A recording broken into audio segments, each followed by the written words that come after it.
Brussels के airport पर 2 भारतीय घायल हो गए और एक का अभी तक कोई अता पता नहीं है।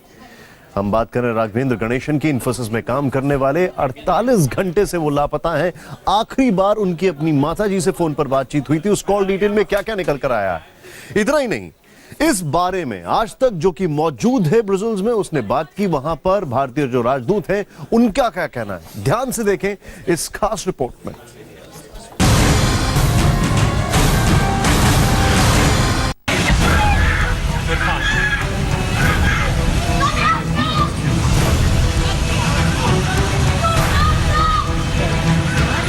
ब्रसेल्स एयरपोर्ट से हर दिन करीब 2000 भारतीय पैसेंजर्स गुजरते हैं। ब्रसेल्स के ज़ेवेंटम एयरपोर्ट पर 2 सीरियल धमाके हुए तो भारत में भी खलबली मच गई। कुछ तस्वीरों ने भारतीयों को झकझोर दिया, लेकिन आतंक की गर्द छटी तो एक भारतीय उस गर्द में कहीं गुम हो गया। जी हां, वो भारतीय हैं राघवेंद्र गणेशन। ब्लास्ट के 48 घंटे बाद भी राघवेंद्र का कोई पता नहीं है। राघवेंद्र आईटी कंपनी इन्फोसिस के लिए काम करते हैं। उन्होंने ब्लास्ट से करीब 1 घंटा पहले अपनी मां से बात की थी और ये कॉल मालबीक मेट्रो में ट्रेस हुई है। सबके मन में आशंकाएं होती हैं, सबके मन में एप्रीहेंशंस होती हैं और टेंशन होती है। मैं तो नहीं कह सकता कि नहीं घबराना चाहिए, लेकिन इस समय पूरी कोशिश ये है कि उनके साथ किसी तरीके से या तो कांटेक्ट एस्टैब्लिश हो जाए या उनके वेयर अबाउट्स के बारे में कोई पता चले। उनके भाई यहाँ पर पहुँच गए हैं, हमारे लोग भी उनके साथ हैं। कल सारे दिन के समय हमने खुद अपने आप हॉस्पिटल्स में चेक किया, हमने जो लिस्ट हैं उनको चेक किया, उनमें किसी में उनका नाम अभी तक हमको नहीं मिला। लेकिन मुझे कहना चाहिए कि बेल्जियम में बहुत कड़े प्रिवेसी के लॉज हैं।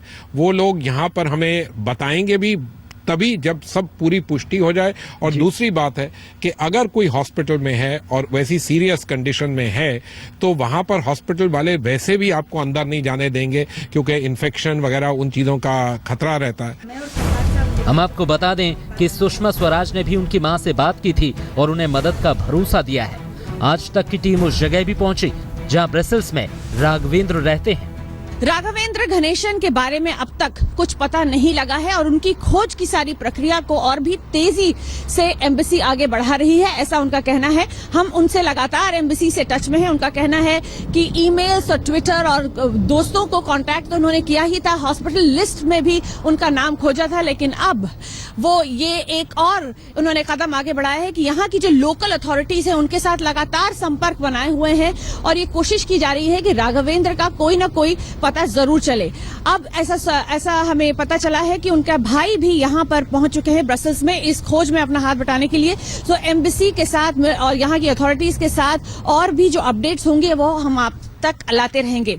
अब हम बात करते हैं जेट एयरवेज की जो 2 एम्प्लॉय जिनको चोटें आई थी, उनमें से एक जो महिला एम्प्लॉय है उन पर जरा ज्यादा चोटें आई थी। वो क्रिटिकल कंडीशन में थी, बर्न का केस है, लेकिन इंटेंसिव यूनिट से अब उनका ये समाचार मिल रहा है कि वो खतरे से बाहर हैं, जो बहुत ही अच्छी बात है। एम्बेसी उनके परिवार के साथ लगातार संपर्क बनाए हुए है। जहां तक मेल एम्प्लॉय की बात है, जो पुरुष स्टाफ हैं जेट एयरवेज के, वो खतरे से बाहर हैं, उन्हें कम चोटें आई थी। हम आपको बता दें कि फरवरी में राघवेंद्र की पत्नी ब्रसेल्स से लौटी हैं। राघवेंद्र 4 साल से इन्फोसिस के लिए बेल्जियम में काम कर रहे हैं। राघवेंद्र की पत्नी प्रेग्नेंट हैं और इसीलिए वो चेन्नई लौट आई हैं। मुंबई में रह रही राघवेंद्र की मां अन्नपूर्णा ने बताया कि राघवेंद्र मेरोड और पार्क स्टेशन के बीच सफर करता था और मंगलवार को भारतीय समय के मुताबिक दोपहर 1:30 बजे उनकी स्काइप पर बात हुई थी और ये बात करीब 1 घंटा चली। इसके बाद वो काम पर चला गया। 1 घंटे बाद मां ने दूसरे बेटे से जर्मनी बात की तो वहां से पता चला कि ब्रसेल्स में ब्लास्ट हुआ है। इसके बाद से राघवेंद्र का फोन स्विच ऑफ आ रहा है। सीरियल धमाकों में एयरपोर्ट पर जेट एयरवेज के 2 भारतीय क्रू मेंबर्स जख्मी हुए थे, जिनमें एक निधि और दूसरा अमित शामिल है। ब्लास्ट में घायल निधि की फोटो काफी देखी जा रही है। हम आपको बता दें कि निधि की ड्यूटी अमेरिका से न्यूयॉर्क जाने वाली जेट एयरवेज की फ्लाइट में थी। इससे पहले कि वो फ्लाइट में पहुंचती, डिपार्चर हॉल में ब्लास्ट हो गया। फोटो में आप देख सकते हैं कि निधि के पास एक विदेशी महिला है जो घबराहट में फोन लगा रही है। निधि अस्पताल में है और खतरे से बाहर हैं। लवीना टंडन के साथ गौरव सावंत, ब्रसेल्स, आज तक। ब्रसेल्स एयरपोर्ट की जो तस्वीरें आप देखते हैं, ये निश्चित तौर पर बहुत बहुत ज्यादा प्रभावित करती हैं और किसी को भी ये सोचने पर मजबूर करती हैं कि आतंक का ये रूप कब रुकेगा। लेकिन 35 लोगों की मौत हो चुकी है, 250 से ज्यादा लोग घायल हो चुके हैं और अब 3 दिन का वहां पर शोक है। आपको बता दें, इस शोक में दुनिया भी शरीक हो रही है और जो लोग मारे गए हैं उनको श्रद्धांजलि दी जा रही है।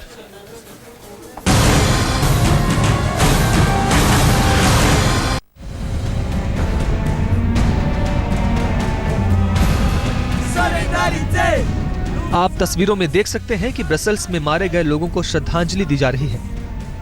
पूरे शहर में मातम है। आतंक ने ऐसे जख्म दिए हैं जो शायद जिंदगी भर न भरेंगे। 25 लोगों की मौत का गम, 250 लोगों के जख्मी होने का दर्द उनके परिवारों को है, दोस्तों को है, जानने वालों को है, ब्रसेल्स की सरकार को है।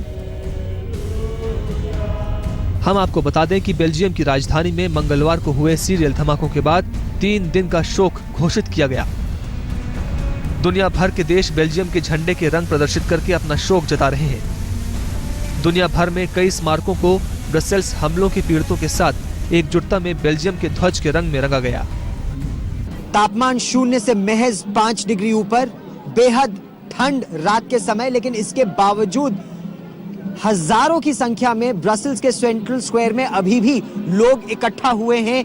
एक संदेश दे रहे हैं कि हम आतंक से न डरे हैं न डरेंगे। यहाँ मोमबत्तियां जलाई जा रही हैं। उसके अलावा स्कूली बच्चे, कॉलेज के बच्चे फ्री हग्स का एक संदेश लेकर यहाँ आए हैं कि हम आतंक से डरेंगे नहीं, और एक दूसरे को इस तरह से हग करके वो अपना मनोबल बढ़ा रहे हैं। हालांकि डर बहुत है इस समय वातावरण में।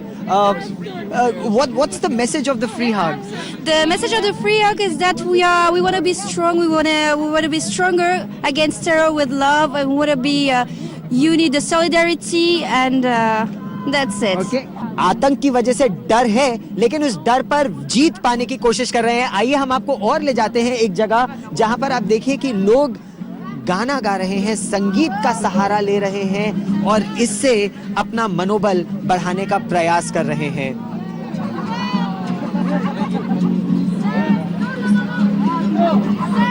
ब्रसेल्स में कुछ यही तस्वीर इस जगह पर है, लेकिन शहर के एक दूसरे हिस्से में पुलिस अपना काम कर रही है। आतंकवादियों की और उनके मददगारों की धरपकड़ की मुहिम तेज चल रही है।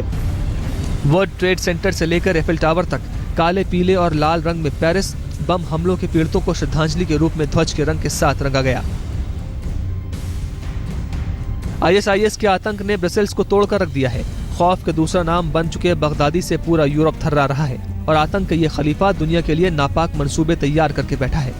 मजहब का नकाब पहनकर दहशत के सहारे इस्लामिक स्टेट का साम्राज्य वो पूरी दुनिया में कायम करना चाहता है। जी हाँ, 2020 तक अबू बकर अल बगदादी दुनिया का नक्शा बदलना चाहता है।